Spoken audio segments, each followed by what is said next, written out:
Hello नमस्कार दोस्तों, स्वागत है आपका आपके अपने YouTube चैनल फ्यूचर गोल्स में। जैसा कि आपको पता है हर चीज़ें सीक्वेंस में चल रही हैं, उसी सीक्वेंस में आज हम लोग डिस्कस करने वाले हैं आपका सबसे इम्पॉर्टेंट टॉपिक, जहां से एक या दो क्वेश्चन हर एग्ज़ाम में आते हैं, और वो टॉपिक है आपका रोटेशनल मोशन।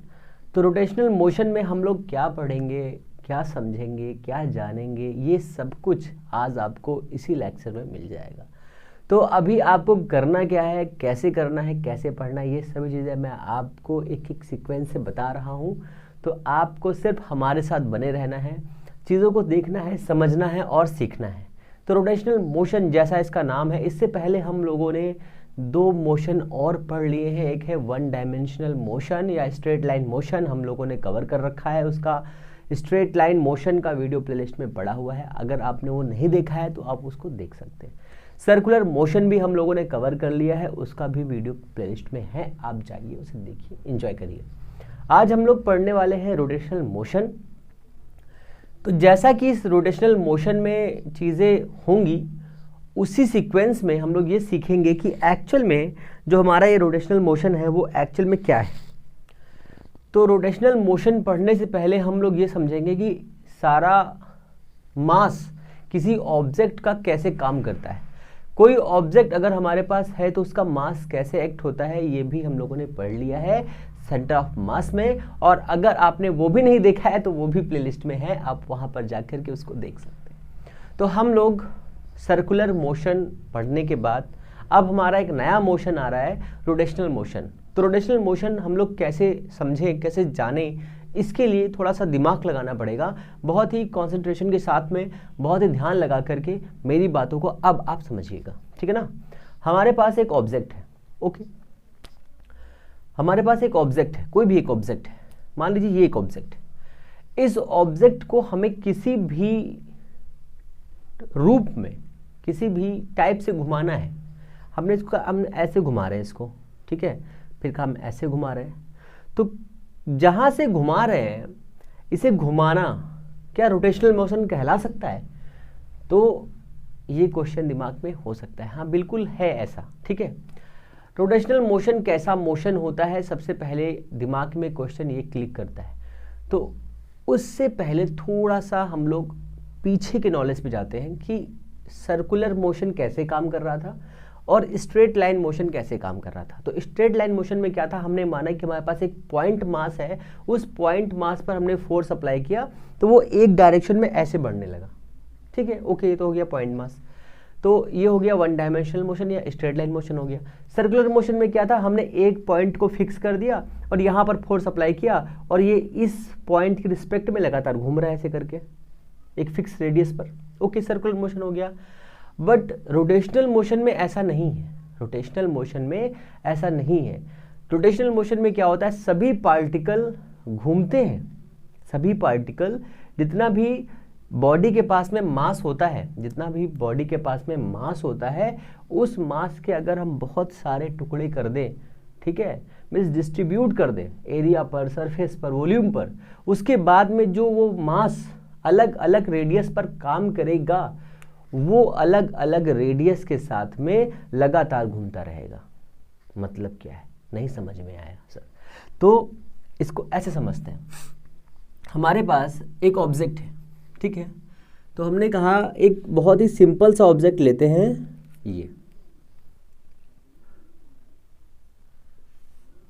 एक हमने ऑब्जेक्ट लिया स्क्वायर टाइप का, ठीक है सॉरी।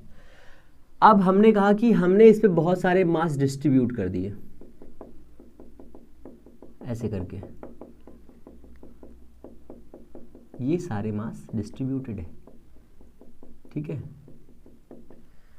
यहां पर ये ऐसे मास इसके डिस्ट्रीब्यूटेड है। तो कहेंगे सर इसमें क्या है, ये तो हमें समझ में नहीं आ रहा है। तो हमने बेटा रुक जो मेरे लाल, अभी देखो इसमें होता क्या है। तो ये हमारे पास मास है, ये पूरी सरफेस पर या पूरे जगह पर डिस्ट्रीब्यूट है, ओके। अगर ये पूरी सतह पर डिस्ट्रीब्यूटेड है तो अब इसमें और क्या हो सकता है, हम रोटेशनल मोशन की बात कर रहे हैं, तो कैसे इसमें रोटेशनल मोशन काम करेगा। तो आप ये समझिए, ये पूरा ऑब्जेक्ट हमारा, अब हमें इसे रोटेशनल मोशन की तरह इस्तेमाल करना है। मैं इस पे दिखाता हूँ ये, ठीक है, ये एक ऑब्जेक्ट है। हमने क्या किया, हमने इसको यहाँ से फिक्स किया, पकड़ा और ऐसे घुमाया इसको, ठीक है, घुमाया ये बॉडी, ये ऐसे ही है पूरा। हमने इसे यहाँ से घुमाया पकड़ के, फिर इसको अगर यहाँ से पकड़ेंगे तो ये ऐसे घूमेगा, ठीक है, ऐसे घूमेगा। फिर हम इसको यहाँ से पकड़ रहे हैं तो ये ऐसे घूमेगा, ठीक है।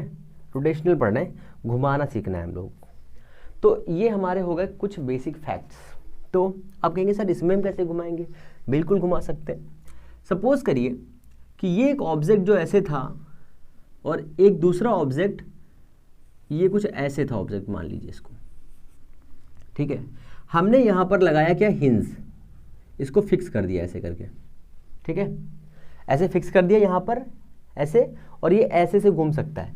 तो हमने माना कि यहाँ पर कोई पॉइंट था, यहाँ पर कोई पॉइंट था, ये कोई पॉइंट थे, बहुत सारे पॉइंट्स हैं, पर हमें कुछ पर्टिकुलर पॉइंट्स को लेकर के इन्हें समझना है। एक लोकेशन पर ये यहाँ पर थे, जब थोड़ा सा टाइम बीता हमने इसे रोटेट किया, फोर्स अप्लाई किया, एक्सटर्नल फोर्स लगाने के बाद में ये वाला जो शेप है वो ऐसे जा कर के ऐसे हो गया, ठीक है। अब ये वाला पार्टिकल यहाँ पर आ गया, ये वाला पार्टिकल यहाँ पहुँच गया और ये वाला पार्टिकल यहाँ पहुँच गया, ये वाला पार्टिकल यहाँ आ गया, ये वाला पार्टिकल यहाँ आ गया। अब देखिए ये वाली रेडियस इतनी कवर की, इस वाले पार्टिकल ने इतनी रेडियस कवर की, ठीक है, और ये वाला पार्टिकल जो यहाँ पहुँच गया उसने इतनी रेडियस कवर की, और ये वाला पार्टिकल यहाँ पहुँच गया और ये वाला पार्टिकल यहाँ पहुँच गया। ये सारे के सारे पार्टिकल रेडियस से कवर कर रहे हैं, ठीक है।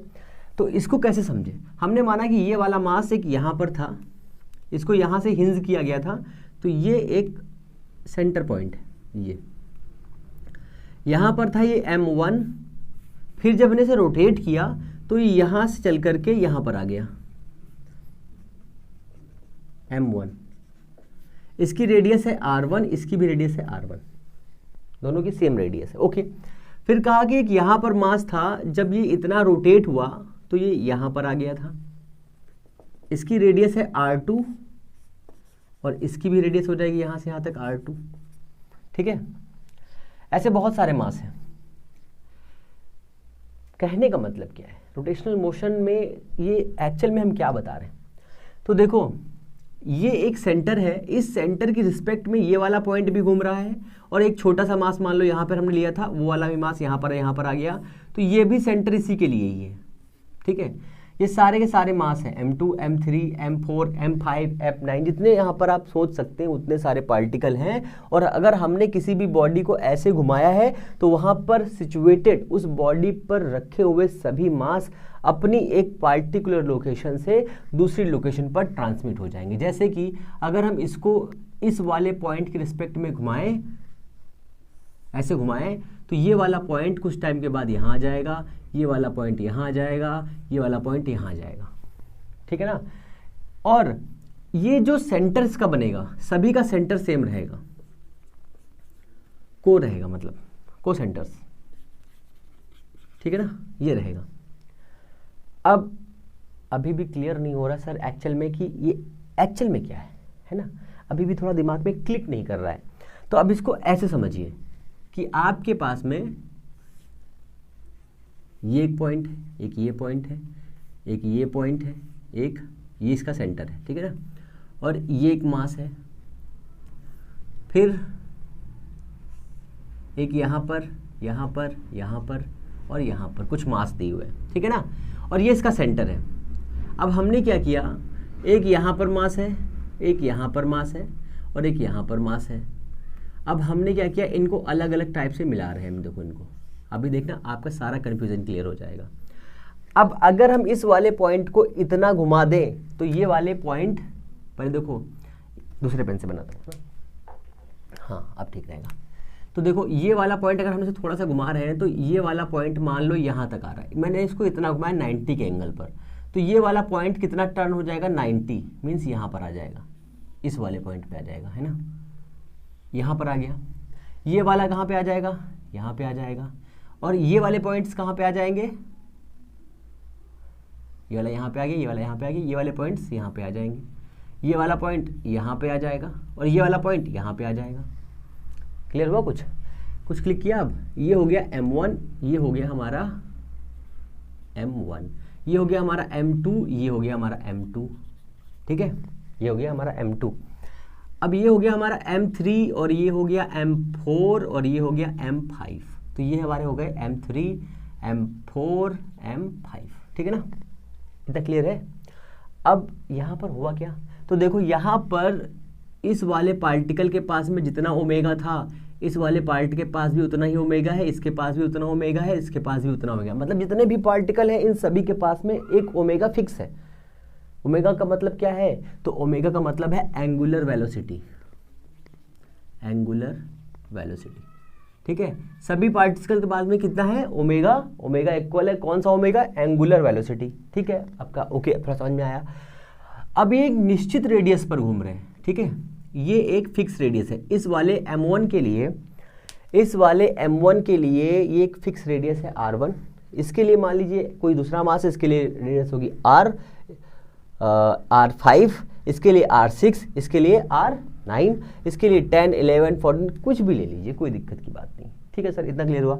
कहने का मतलब क्या है, रोटेशनल मोशन में क्या क्या चीज़ें कांस्टेंट रहती हैं, तो आपका क्या कांस्टेंट रहेगा, सबसे पहले आपका सभी पार्टिकल्स के लिए, सभी पार्टिकल जिस पॉइंट की रिस्पेक्ट में घूमेंगे, जिस पॉइंट, देखो ये वाला पॉइंट है ना, ठीक है, इस पॉइंट की रिस्पेक्ट में घूम रहे हैं, इस पॉइंट का पहले नाम दे दो, सभी पार्टिकल इस वाले पॉइंट की रिस्पेक्ट में घूम रहे हैं, इस पार्टिकल का नाम रख दिया centre of rotation, centre of rotation हो गया ये, ठीक है, सेंटर ऑफ रोटेशन हो गया, हाँ सेंटर ऑफ रोटेशन हो गया ये वाला पॉइंट, ओके ठीक है। सेंटर ऑफ रोटेशन हमें समझ में आ गया कि सेंटर ऑफ रोटेशन के अबाउट, ठीक है, अराउंड सारे पार्टिकल्स लगातार घूमते रहते हैं, बट उनकी रेडियस छोटी और बड़ी हो सकती है, छोटी और बड़ी हो सकती है, बट उनके पास में क्या क्या कांस्टेंट रहता है, तो कांस्टेंट रहता है एंगुलर वेलोसिटी,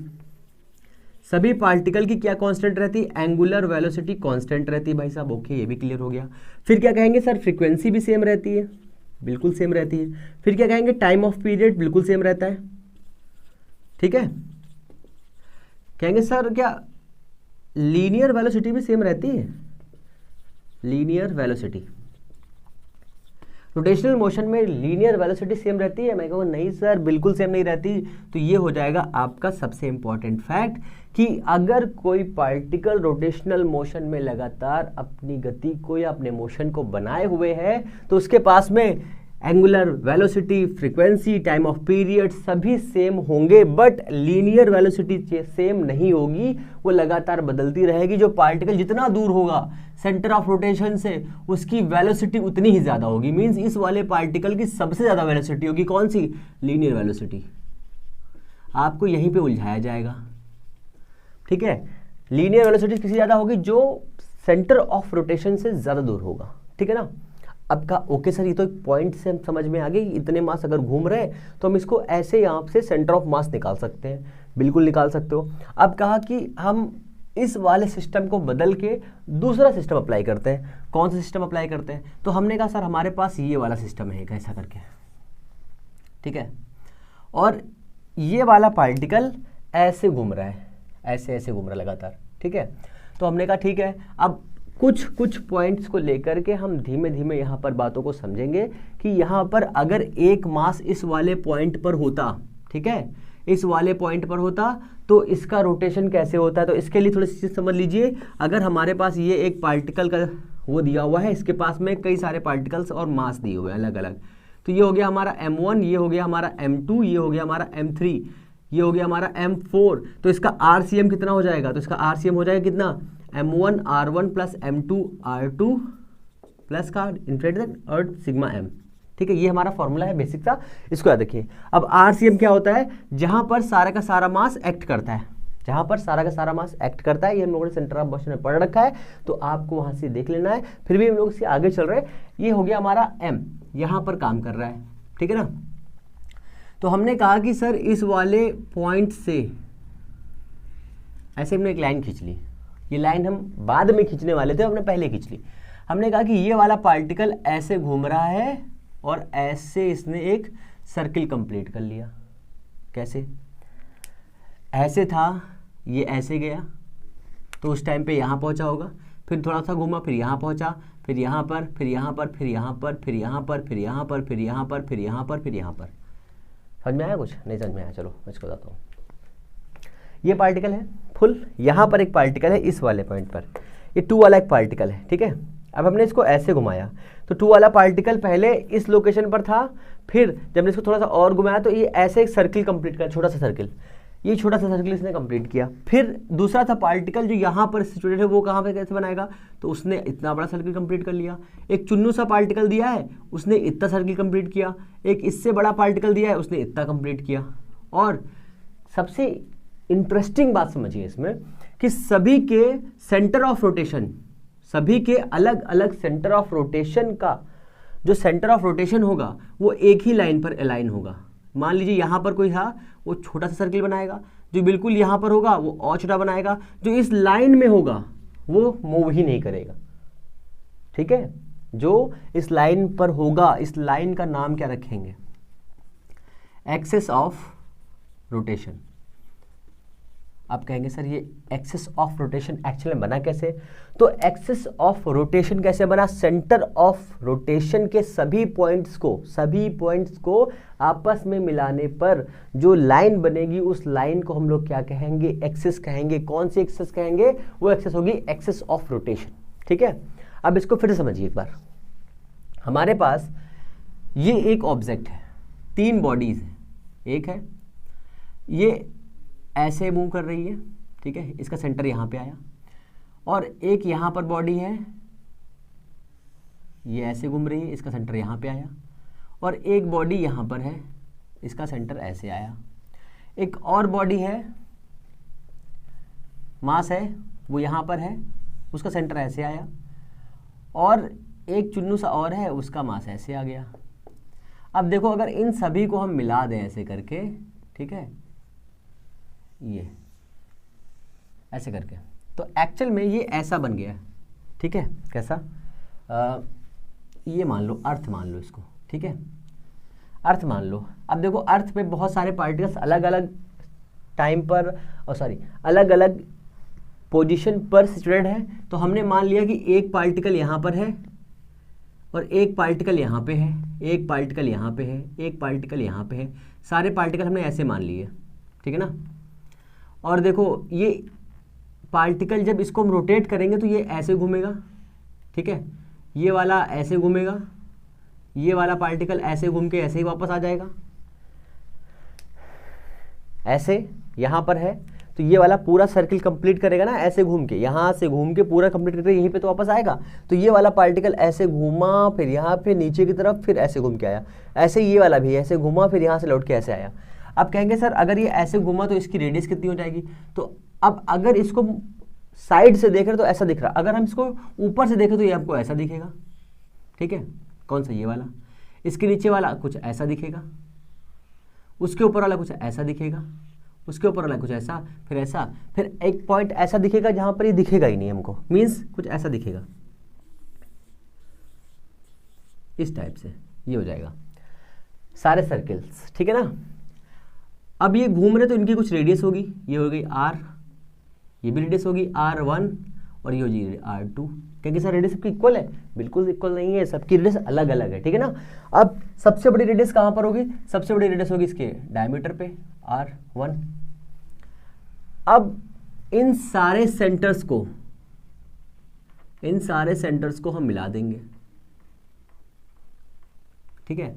जब हम सारे सेंटर्स को मिलाएंगे तो सेंटर्स, ये कौन से सेंटर थे, सेंटर ऑफ रोटेशन थे सारे। जब हमें सारे सेंटर्स मिला देंगे तो हमें क्या मिलेगा, हमें मिलेगा क्या, एक्सिस ऑफ रोटेशन की डिफिनेशन कैसे निकालेंगे, तो यही हमारी डिफिनेशन हो जाएगी कि अगर कोई ऑब्जेक्ट किसी भी फिक्स पॉइंट के चारों तरफ रोटेट हो रहा है और उसके पास में क्या है, सेंटर ऑफ रोटेशन है, उन सभी सेंटर ऑफ रोटेशन को मिलाने पर हमें क्या मिलेगा, हमें मिलेगा क्या, हमें मिलेगा एक्सिस ऑफ रोटेशन। और एक्सिस ऑफ रोटेशन कैसे डिनोट करते हैं, ठीक है, किसी भी फिक्स पॉइंट के रिस्पेक्ट में हम उसे घुमाते हैं और उसे फाइंड करने के लिए हम ये फॉर्मूला यूज कर सकते हैं। ये तो बेसिक चीजें समझने की, ठीक है ना। अब इसके आगे चलते हैं। तो अब हम लोग देखेंगे सेंटर ऑफ रोटेशन के बाद में, ठीक है, centre of rotation, axis of rotation तो हमें समझ में आ गया है। अब जब सेंटर ऑफ रोटेशन जब थोड़ा सा चेंज होगा तो वहाँ पर क्या क्या प्रॉपर्टीज चेंज हो जाएंगी, ये थोड़ा समझ लेते हैं एक बार। तो जब सेंटर ऑफ रोटेशन चेंज होगा, जब सेंटर ऑफ रोटेशन चेंज नहीं होगा, जब कोई सेंटर ऑफ रोटेशन से पॉइंट से जब कोई पार्टिकल थोड़ा सा डिस्प्लेस होगा, तब क्या होगा। तो हमने माना कि हमारे पास एक ये पार्टिकल था, ऐसे करके इस वाली लोकेशन पर था। थोड़ी देर के बाद में इसको हमने थोड़ा सा रोटेट कर दिया इस वाले पॉइंट के फिक्स रोटेशन से। यहाँ पे हमने इसको हिंज कर दिया और इस थोड़ा सा घुमा दिया ऐसे करके, ठीक है ना। तो ये वाला मास शुरुआत में यहाँ पर था, फिर यहाँ पर पहुँच गया। तो ये इसकी एक्सेस थी, इसके अकॉर्डिंग ये घूम रहा था और ये यहाँ पहुँच गया। ये हो गया थीटा, ठीक है, थीटा। तो कुछ बेसिक फॉर्मूलेज हैं, तो वो देख लीजिए। Omega is equal D theta upon D T and D omega upon D T is equal to alpha is equal to D square theta by D T square. यहाँ पर ये है एंगुलर डिस्प्लेसमेंट, ये है आपका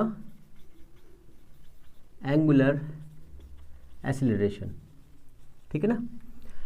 बेसिक चीज़ें हैं, कुछ और नहीं है, जैसे हम लोग पहले से डिस्कस कर चुके हैं, इसलिए ज़्यादा डीपली नहीं जाएंगे। एंगुलर वेलोसिटी, ठीक है ना, एंगुलर वेलोसिटी ये हो गया। अब यहाँ पर सोचने वाली बातें कुछ और आ रही हैं कि अगर हम यहाँ पर थोड़ा सा दिमाग और लगा लें, ये वाला पॉइंट है, ये वाला पॉइंट है, यहाँ से यहाँ तक इसने कितना ओमेगा क्रिएट किया होगा, ठीक है। अगर यहाँ पर इसके पास में एंगुलर वेलोसिटी ओमेगा थी, यहाँ पर ओमेगा नॉट और ओमेगा आ गई, तो अभी हम लोगों ने डिस्कस किया है कि किसी भी दो पॉइंट्स पर ओमेगा चेंज नहीं होता है। तो यहाँ पर क्या ये होगा, बताइए। ये आपको सोच के कमेंट बॉक्स में डालना है कि एक्चुअल में इसकी वैल्यू कितनी होगी, ठीक है ना। चलिए इसके आगे हम लोग समझते हैं। कुछ बेसिक से फॉर्मूले भी आप फटाफट देख लीजिए, जो हम लोग पहले पढ़ चुके हैं, जिनका बहुत ही अच्छा सा एक्सप्लेनेशन हमने दे दिया है, आपको प्लेलिस्ट में मिल जाएगा, वहाँ से आप देख सकते हैं। फिर भी हम लोग देख ले रहे हैं। Omega is equal to omega naught plus alpha t, फिर theta is equal to omega naught t plus का हाफ अल्फा टी स्क्वायर। फिर एक फॉर्मूला है आपका omega square is equal to omega naught square plus 2 alpha theta. इसके आगे हम लोग डिस्कस करने वाले हैं टॉर्क के बारे में, टॉर्क, ठीक है ना। तो टॉर्क, एक्चुअल में टॉर्क क्या है, ठीक है। तो टॉर्क को कुछ ऐसे समझ सकते हैं हम लोग कि हमारे पास कोई ऑब्जेक्ट है, उस ऑब्जेक्ट पर जब हम फोर्स अप्लाई करते हैं तो उस फोर्स और उस डिस्टेंस की वैल्यू कितनी आ रही है हमारे पास। तो अभी तक जो हम लोगों ने सही से समझा है वो ये है कि अगर हमारे पास ये एक ऑब्जेक्ट है, इस ऑब्जेक्ट पर ऐसे फोर्स अप्लाई कर रहे हैं, अप्लाई एफ कर रहे हैं, तो ये ऑब्जेक्ट इस सिचुएशन ए से इस सिचुएशन बी पर पहुंच जाता है, ठीक है। फिर यहाँ से यहाँ तक ये कुछ डिस्प्लेस होता है, इस डिस्प्लेस होने के साथ में इसने कुछ वर्क किया, उस वर्क की वैल्यू होती है एफ एक्स कॉस 0 डिग्री, तो ये आता है एफ एक्स, ये हो गया हमारा वर्क, ठीक है ना। अगर इस फोर्स को हम लोग ऐसे अप्लाई करेंगे तो ये ऑब्जेक्ट यहाँ से यहाँ तक डिस्प्लेस नहीं होगा, क्लियर है इतना, ठीक है। अब अगर डिस्प्लेस नहीं होगा तो वर्क नहीं होगा, और वर्क नहीं होगा तो ये सारा सिस्टम बेकार हो गया। अब हमने कहा कि हमारे पास एक ये ऑब्जेक्ट नहीं, एक रॉड है छोटी सी, इससे समझिए, एक रॉड है और वो रॉड यहाँ से हमने इसको फिक्स कर रखा है, ऐसे करके फिक्स कर रखा है, ठीक है ना। और हम उस पर यहाँ पर फोर्स अप्लाई कर रहे हैं एफ, ठीक है। फिर यहाँ पर अप्लाई कर रहे हैं और फिर यहाँ पर अप्लाई कर रहे हैं और फिर यहाँ पर अप्लाई कर रहे हैं, ठीक है। क्लियर समझते रहिए बनने का। जब हमने इस वाली जगह पर फोर्स को अप्लाई किया तो ये रॉड यहाँ से यहाँ तक बेंड हो जाती है, मीन्स ये रॉड इतना डिस्प्लेस हो जाती है, ठीक है, इतना। फिर जब हमने इसको यहाँ पर फोर्स अप्लाई किया, सेम फोर्स यहीं पे अप्लाई किया मिडिल लेंथ पर, तो वो इतना डिस्प्लेस होती है। फिर जब सेम फोर्स हमने यहाँ पर अप्लाई किया तो इतना डिस्प्लेस होती है, और जब यहाँ पर किया तो ये डिस्प्लेस ही नहीं होती, डिस्प्लेस नहीं होती। ये है पहली कंडीशन। दूसरी कंडीशन में आइए, जब हम इस पर इस डायरेक्शन में फोर्स अप्लाई करते हैं F, तब ये डिस्प्लेस ही नहीं होती। ठीक है, कुछ समझ में आया मतलब? चलिए इसको और अच्छी तरह समझाते हैं। हमारे पास ये एक दिया है, क्या दिया है ये एक पटरा है, ठीक है ना, एक हाँ पटरा, ये हिंदी में रखो, पटरा है। अब हमने क्या किया, इसको हमने यहाँ से ऐसे लटका दिया। अब कुछ याद आ रहा होगा आपको, आई थिंक। ठीक है, अब यहाँ पर आपने देखा होगा दो बच्चे बैठते हैं, एक यहाँ पर चिंटू बैठता है और एक चिंटू यहाँ पर बैठता है, ठीक है ना, और दोनों ये ऊपर नीचे करते रहते हैं, ये ठीक है ना। अब यहाँ पर अगर हम ज़्यादा फोर्स अप्लाई कर दें तब क्या होगा, और यहाँ पर कम अप्लाई करें तब क्या होगा।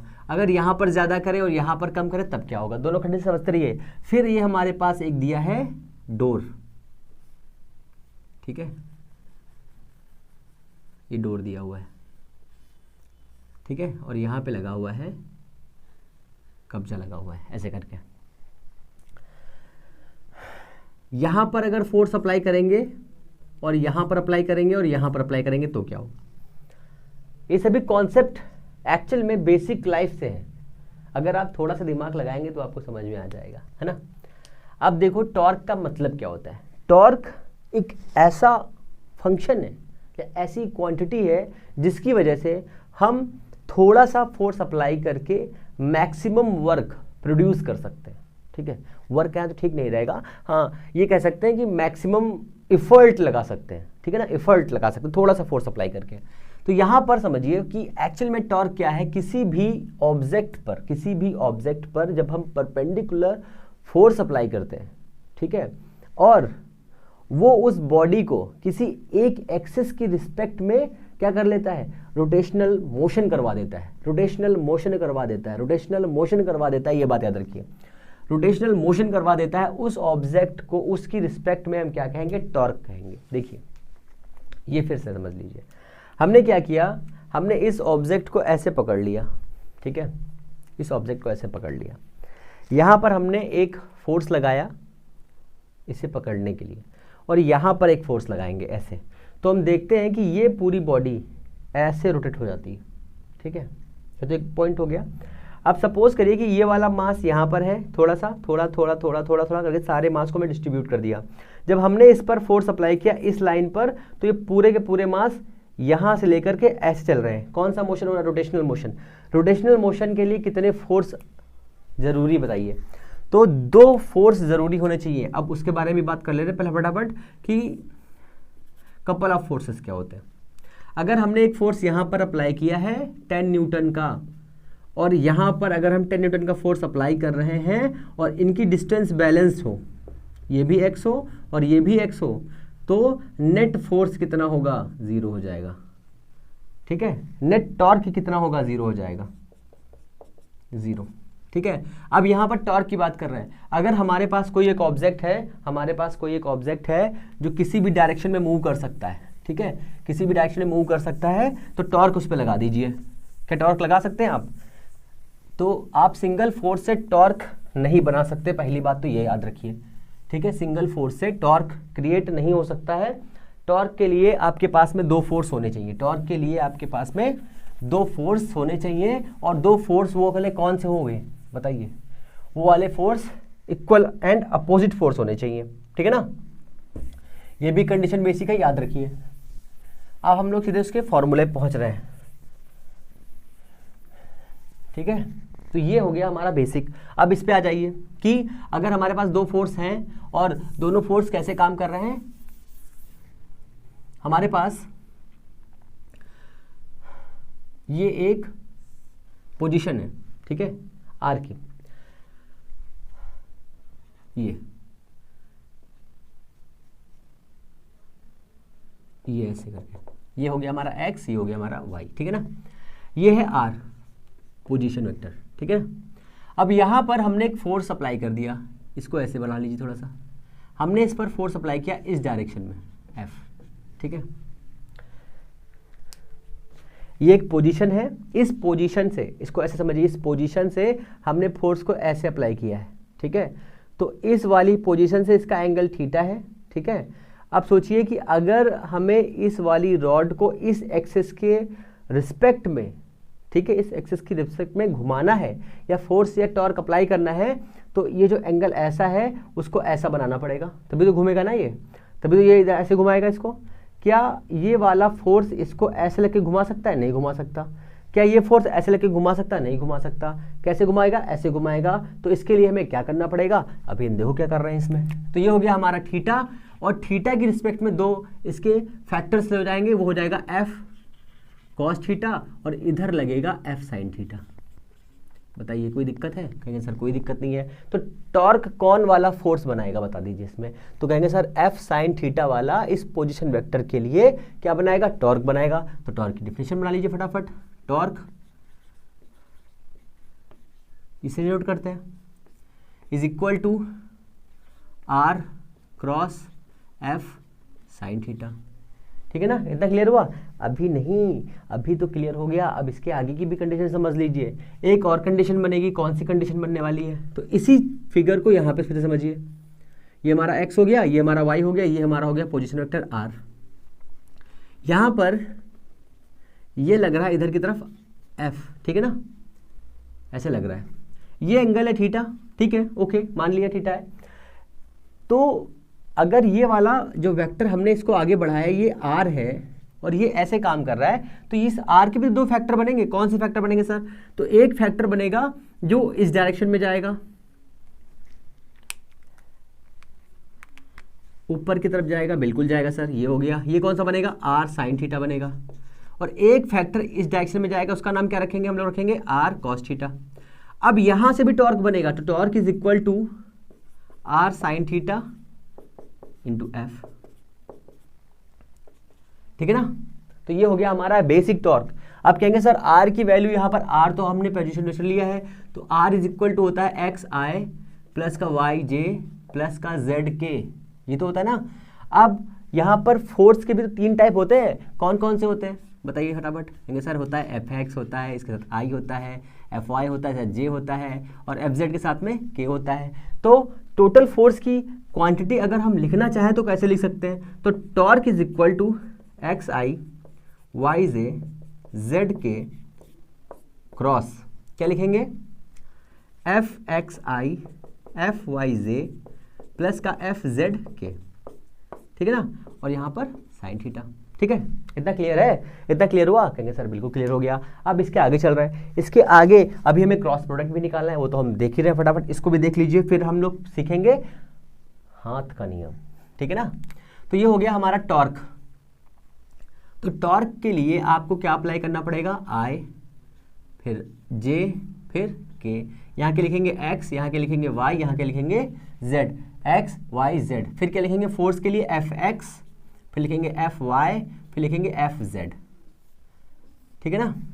तो टॉर्क इज इक्वल टू क्या बनेगा? आई, ये बनेगा आपका एफ जेड वाई माइनस का एफ वाई जेड, ठीक है। फिर लगाएंगे माइनस का, ये हो गया माइनस हमारा, क्या बनेगा? एफ जेड एक्स माइनस का एफ एक्स जेड, प्लस का क्या बनेगा? प्लस का बनेगा आपका के। फिर यहाँ पर क्या बनेगा? बनेगा एफ वाई एक्स माइनस का वाई एफ एक्स। ये हो गया टॉर्क का पूरा फॉर्मूला। पर अभी टॉर्क का पूरा फॉर्मूला नहीं बना है मेरे लाल। अभी देखो ये बनेगा कितना, ये देखो यहाँ पर y और z है, y और z जब होगा तो आपका टॉर्क किस डायरेक्शन में लगेगा? टॉर्क लगेगा x डायरेक्शन में, ठीक है। फिर माइनस का j आ जाइए यहाँ पर देखिए zx दिया हुआ है, तो जब ये zx में लगेगा तो क्या बनेगा? यहाँ हो जाएगा आपका y, ठीक है ना। फिर यहाँ पर आ जाइए प्लस का ये हो जाएगा y और x, तो ये हो जाएगा k टॉर्क कितना? एक्स वाई जेड, ठीक है। अब कहेंगे सर ये एक्स वाई जेड आपने कैसे लिख दिया? तो ऐसे लिख दिया, देखो जब कोई एक फोर्स, यहाँ पर समझ लो ये हमारा है पोजीशन R, ठीक है। इस पर हमने फोर्स लगाया ऐसे ऊपर की तरफ, ठीक है। इस पर हमने फोर्स अप्लाई किया। अब देखो ये x हो गया, ये लगने वाला फोर्स y हो गया, ठीक है। इसको ऐसे लिख रहे हैं y और ये लिख रहे हैं x, पोजीशन x, ठीक है ना। अगर इस टाइप में कभी भी आपके साथ में पोजीशन दी हो, फोर्स दिया हो, तब यहाँ पर टॉर्क की डायरेक्शन निकाल के बताइए सर। तो कहेंगे सर बिल्कुल सिंपल है। कैसे? आप अपने हाथ को ऐसे कर दीजिए, ऐसे करेंगे तो ये हो गई इसकी लोकेशन। तो जब आपका जो ये फिंगर दिया हुआ है, जिस फिंगर की लोकेशन पर होगा ये पोजीशन, ठीक है ना, ये हो गई पोजीशन। अब फोर्स कैसे करेंगे? तो आप अपनी उंगली को किधर मोड़ सकते हैं बताइए? क्या नीचे मोड़ सकते हैं, ऐसे गोल बना सकते हैं? नहीं बना सकते। तो किधर मोड़ेंगे? ऊपर की तरफ। हमने इसको मोड़ा ऊपर की तरफ, फोर्स किधर लग रहा है? ऊपर की तरफ। तो ये जो फिंगर का रोटेशन है वो किधर है? वो फोर्स है, ठीक है। ये क्या है? पोजीशन। और टॉर्क क्या है? ये अंगूठा, अंगूठा दिखाओ। तो ये हो गई आपकी पोजीशन, ये हो गया फोर्स। टॉर्क किधर? बाहर की तरफ। टॉर्क किधर? बाहर की तरफ। तो बाहर के लिए सिंबल बना लीजिए आप, ये पॉइंट लगा दीजिए, ठीक है। अब इसी सिचुएशन को ऐसे कुछ डिनोट कर लीजिए कि अगर पोजीशन ऐसे हो और फोर्स ऐसे लग रहा हो, ठीक है, तब कैसे होगा? तो ये हो गई पोजीशन। नीचे की तरफ मोड़ सकते हैं, ऊपर तो मोड़ना, नीचे मोड़ना है, तो ऐसे कर दीजिए। तो यहाँ पर क्या हो जाएगा? नीचे की तरफ, ये हो जाएगा क्रॉस, ठीक है। हालांकि इससे मैग्नेटिक फील्ड डिनोट करते हैं, इसको ऐसे ही रख लीजिए, क्या दिक्कत है, ठीक है। या फिर इसको ऐसे कर लीजिए कि जो बाहर आएगा उसे हम कहेंगे क्या? पॉजिटिव, ठीक है, उसे कहेंगे हम लोग पॉजिटिव, ठीक है। और जो अंदर की तरफ जाएगा उसे क्या कहेंगे? निगेटिव। तो ये हो जाएगा हमारा निगेटिव टॉर्क, ठीक है ना। अब पॉजिटिव टॉर्क अगर डायरेक्शन में दिया है तो पॉजिटिव टॉर्क कैसे होगा, निगेटिव टॉर्क कैसे होगा? तो पॉजिटिव और निगेटिव टॉर्क कैसे होगा? जब एंटी क्लॉकवाइज जाएंगे तो पॉजिटिव होगा, और जब क्लॉकवाइज जाएंगे तो निगेटिव होगा।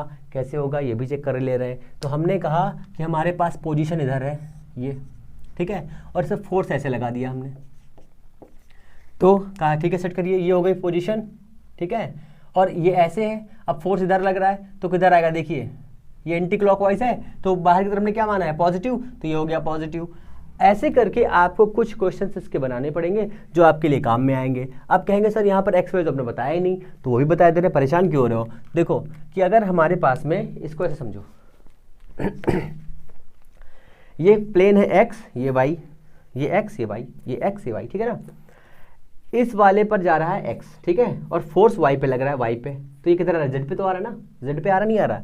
तो देखो यहाँ पर क्या है? जेड है और वाई है, जेड और वाई है। तो जेड किधर है? ऊपर की तरफ ने माना है जेड है, ठीक है। फोर्स किधर लग रहा है? ऊपर की तरफ, ऊपर तरफ फोर्स लग रहा है जेड की तरफ। और वाई की तरफ क्या है? वाई मतलब क्या है? ऐसे। तो इसको कैसे मानेंगे? ऊपर की तरफ। तो यहाँ पर क्या बनेगा? एक्स बनेगा। यहाँ पर क्या बनेगा? वाई बनेगा। यहाँ क्या बनेगा? जेड बनेगा। अब देखो यहाँ पे डायरेक्शन खेल होने के साथ में ये वाला पॉजिटिव भी हो सकता है, ये वाला निगेटिव भी हो सकता है। तो यहाँ से आप लोग परेशान मत होइएगा। दूसरा क्वेश्चन यहाँ से समझिए, इसके आगे जो क्वेश्चन आपको कराना है मुझे, वो इंपॉर्टेंट क्वेश्चन देखो कैसे करना है कि कौन से फोर्स टॉर्क बनाते हैं और कौन से फोर्स टॉर्क नहीं बना सकते, ठीक है ना। ये एक इंपॉर्टेंट क्वेश्चन है, आपको समझने में आना चाहिए ये वाला, कि कौन से फोर्स टॉर्क बनाते हैं, कौन से फोर्स टॉर्क नहीं बनाते हैं। तो दो टाइप के फोर्स हैं। एक फोर्स जो किसी ऑब्जेक्ट की पैरेलल लगता हो, मींस सेम डायरेक्शन में लगता हो, और एक फोर्स कौन सा है? जो अपोजिट डायरेक्शन में लग रहा हो, और एक जो परपेंडिकुलर लग रहा हो और टेंजेंशियल लग रहा हो, ठीक है ना। इन तीनों को समझ लीजिए एक साथ में, यहां से क्वेश्चन बन सकता है ना, इसलिए बता रहा हूं। टॉर्क टॉर्क टॉर्क हो गया सब। तो हमारे पास एक सर्किल है, सर्किल नहीं, पहले ऐसे समझो कुछ एग्जांपल्स हैं। यहां पर एक रॉड रखी हुई है, ठीक है। इस रॉड पे तीन फोर्स काम कर रहे हैं। ये एक पॉइंट है ए, ये एक पॉइंट है बी। ए यहाँ पे लग रहा है, बी यहाँ पे है, सी, ठीक है। इस वाले ए पर ऐसे फोर्स काम कर रहा है और ये यहाँ से फिक्स है, ठीक है, यहाँ से फिक्स है, ठीक है। ये रोटेट हो सकती है, ऐसा फिक्स है, ये मीन्स हिंज लगा हुआ है, ऐसे समझ लीजिए इसको। यहाँ पर हिंज लगा हुआ है ऐसे करके, ठीक है ना। और एक फोर्स इसी पर ऐसे काम कर रहा है, ए, ओहो, एफ एक्स, ये हो रहा है एफ वाई। यहाँ पर ऐसे फोर्स काम कर रहा है एफ जेड, ठीक है ना। कौन से ऐसे फोर्स हैं जो यहाँ पर टॉर्क बना सकते हैं? बच्चा बता देगा कि सर ये वाले फोर्स टॉर्क बनाएंगे, रेड फोर्स टॉर्क नहीं बनाएगा। ओके, अभी क्लियर हो गया। अब एक सर्किल पे आ जाइए। यहाँ पर एक फोर्स काम कर रहा है ए, यहाँ पर बी, यहाँ पर सी, यहाँ पर डी, ठीक है ना। और यहाँ पर काम कर रहा है एक एफ फोर्स। तो ए वाला फोर्स ऐसे काम कर रहा है, F1। ये वाला फोर्स भी ऐसे काम कर रहा है, F2। ये वाला फोर्स ऐसे काम कर रहा है F3, ये वाला फोर्स ऐसे काम कर रहा है F4, और ये वाला फोर्स काम नहीं, ये वाला फोर्स ही नहीं था उसको। अब बताइए कि कौन से फोर्स ऐसे हैं जो यहाँ पर टॉर्क क्रिएट कर सकते हैं। तो देखो ये वाला तो इसकी लाइन में है, इसको हटा ही दो पहले ही, ठीक है। अब ये वाला फोर्स, ये वाला फोर्स और ये वाला फोर्स कैसे है, टॉर्क बनाएंगे। तो कौन सा फोर्स क्लॉकवाइज है, कौन सा एंटी क्लॉकवाइज। देखो ये वाला क्लॉकवाइज है तो कैसा हो जाएगा, ये निगेटिव हो जाएगा, ये कैसा हो जाएगा पॉजिटिव, और ये वाला फोर्स कैसा है एंटी क्लॉकवाइज, तो ये कैसा हो जाएगा पॉजिटिव, तो ये हो जाएगा पॉजिटिव। तो डिस्टेंस सभी की इक्वल है, ये भी आर है और ये भी आर है, तो कितना फोर्स यहाँ पर बनेगा। तो अगर इन सभी की वैल्यू एफ हो, इन सभी की वैल्यू एफ हो, तो कितना टॉर्क मिलने वाला है टोटल, तो 3RF टॉर्क मिलने वाला है हमको। बताइए कोई दिक्कत, कोई दिक्कत नहीं। ऐसे ही हलवा सवाल आपके पास आएंगे और उन हलवा सवालों को आपको हलवा की तरह खा जाना है, कोई दिक्कत नहीं होगी, ठीक है। अब यहाँ से एक ये बेसिक क्वेश्चन बन गया। एक और क्वेश्चन देख लीजिए, इसका भी बता दीजिए ज़रा। ये देखिए R1 है, यहाँ पर फोर्स ऐसे काम कर रहा है F1। तो देखो जैसा कि दिख रहा है इसमें ये ऐसे गया तो नीचे की तरफ है, ये पहली बात देखो ये क्लॉकवाइज है, तो इसका मतलब क्या है, टॉर्क यहाँ पर कैसा होगा, निगेटिव, ठीक है। एक दूसरा पॉइंट यहाँ पर है, इस पर फोर्स ऐसे काम कर रहा है, ये है F2 और इसकी डिस्टेंस कितनी है R2। एक यहाँ पर पॉइंट है, ठीक है, इस पर फोर्स ऐसे काम कर रहा है और डिस्टेंस है R3, ठीक है ना, हाँ R3, और ये है F3 और ये है F2, ठीक है ना। तो यहाँ पर टॉर्क देखो कैसा होगा, टॉर्क होगा निगेटिव। यहाँ पर कैसे टॉर्क होगा, पॉजिटिव, क्यों, एंटी क्लॉकवाइज है ना, कि क्लॉकवाइज है। देखो फटाफट देखो जरा, ये है आपका क्लॉकवाइज, ये वाला क्लॉकवाइज, ये वाला एंटी क्लॉकवाइज है ना, ये एंटी क्लॉक, टॉर्क हो जाएगा ऐसा पॉजिटिव हो जाएगा 3। अब टोटल टॉर्क कितना हो जाएगा, total torque is equal to torque 3 minus का टॉर्क 1 माइनस का टॉर्क 2, ठीक है। अब दूसरी चीज है टॉर्क, 3 चीजें समझनी इसकी। पहला फॉर्मूला क्या है, RF ये या फिर RF साइन थीटा ये, ठीक है ना। दूसरा क्या है, यूनिट कितनी है इसकी, तो यूनिट इसकी हो जाएगी क्या, न्यूटन मीटर, ठीक है। वेक्टर क्वांटिटी है, वेक्टर क्वांटिटी है। डायमेंशन कितनी हो जाएगी, ml2t-2, ठीक है, ml2t-2 इतनी क्वांटिटी। और जान लीजिए डायरेक्शन मैंने बता ही दी है, कौन सा रूल यूज करना है, राइट हैंड रूल यूज करना है, ठीक है ना, फिंगर्स का। अब ये भी क्लियर हो गया। अब इसमें मेरे हिसाब से इसके आगे टॉर्क से ज़्यादा टफ क्वेश्चन नहीं बन सकते हैं। आपके लिए क्वेश्चन दे रहा हूँ मैं, वो आपको घर से करके मुझे बताना है। ये है HW, ठीक है ना, यहाँ पर टॉर्क ऐसे काम कर रहा है और इसको हमने ऐसे यहाँ पर फिक्स कर दिया है, यहाँ पर हिंज लगा करके, ठीक है ना। इस पर ऐसे एक फोर्स काम कर रहा है, इस पर ऐसे फोर्स काम कर रहा है F, ये है 2 न्यूटन का और ये भी है 2 न्यूटन का फोर्स, ठीक है। और ये सभी ऐसी कितनी लेंथ के हैं, ये एंगल है इसका 30, ये एंगल है इसका 60 और ये एंगल है 90, ठीक है ना।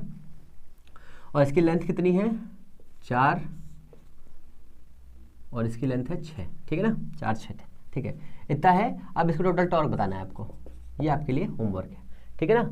अगर आपको चीज़ें पसंद आ रही हैं तो प्लीज़ चैनल को लाइक शेयर सब्सक्राइब ज़रूर करें। अपना प्यार हमें ऐसे ही देते रहें। प्रॉब्लम्स हैं, कोई भी दिक्कत है, कोई भी समझ में नहीं आ रहा तो प्लीज़ चैनल को बताएं, डिसलाइक भी कर दें। अगर पसंद आए तो प्लीज़ लाइक करें, और अगर आपको हमारी मेहनत अच्छी लग रही है तो प्लीज़ चैनल को लाइक शेयर सब्सक्राइब ज़रूर करें। हम लोग मिलते हैं नेक्स्ट वीडियो में, तब तक के लिए नमस्कार, जय हिंद।